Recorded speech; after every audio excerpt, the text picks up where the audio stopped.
दोस्तों रात को 2 बजे का समय था। मुस्तफा नाम की युवक की अचानक से नींद खुली तो उसे अपने भाभी के कमरे से आपत्तिजनक आवाजें सुनाई दी। यह सुनकर मुस्तफा को समझने में देर नहीं लगी कि उसकी भाभी किसी और के साथ टपाटप मालूम ना। लेकिन सवाल यह है कि भैया बाहर रहकर नौकरी करते हैं तो फिर भाभी किसके साथ कर रही थी।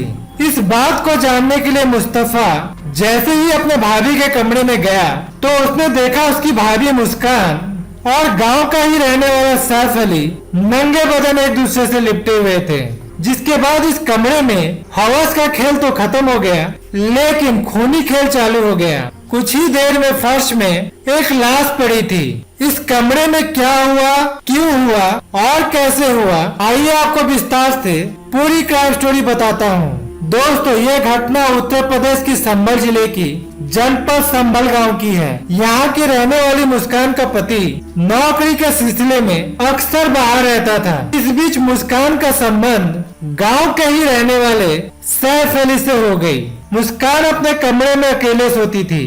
रोज रात को 12 बजे के बाद सैफ अली उसके कमरे में पहुंच जाता था, जिसके बाद ये दोनों अपने जिस्म का भूख मिटाते थे।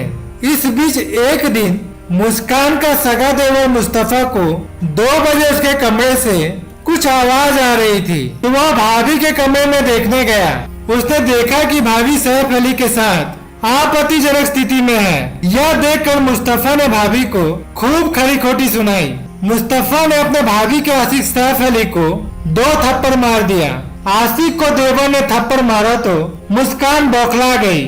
उसने मुस्तफा के गले में अपनी चुन्नी डाली और फिर दोनों ने मिलकर गला घोटकर मुस्तफा की हत्या कर दी। मुस्तफा मर चुका था लेकिन ये दोनों अभी भी हवस की आग में जल रहे थे क्योंकि इनका काम पूरा नहीं हुआ था। मुस्तफा बीच में ही आ गया था मुस्तफा के डेड बॉडी के सामने।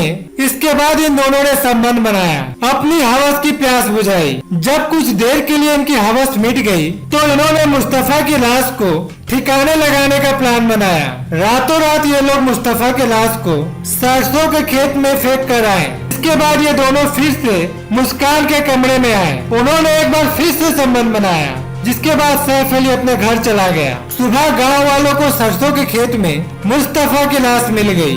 मुस्तफा के पिता ने अज्ञात हमलावरों के खिलाफ रिपोर्ट दर्ज करा दी, लेकिन मुस्तफा बहुत ही शांत स्वभाव का लड़का था। उसका किसी के साथ कोई झगड़ा नहीं था, बल्कि उसका पूरा परिवार ही शांत स्वभाव का था। उनकी किसी से कोई दुश्मनी नहीं थी। ऐसे में पुलिस के लिए हत्यारों को पकड़ना काफी मुश्किल था। हत्यारों को पकड़ने के लिए पुलिस जी तोड़ मेहनत कर रही थी। इस बीच मुस्तफा के भाभी के अवैध संबंधों के बारे में पता चला। पुलिस ने उस एंगल से भी जांच करना शुरू किया। जैसे ही पुलिस ने मुस्तफा के भाभी को पूछताछ के लिए थाने बुलाया तो वह पहले ही डर गई। जब पुलिस ने थोड़ी सी सख्ती दिखाई तो उसने पूरी हत्याकांड की सच्चाई पुलिस को बता दी।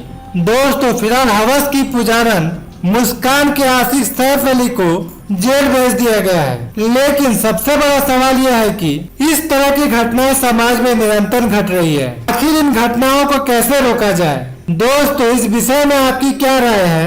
नीचे कमेंट करके मुझे जरूर बताएं। धन्यवाद।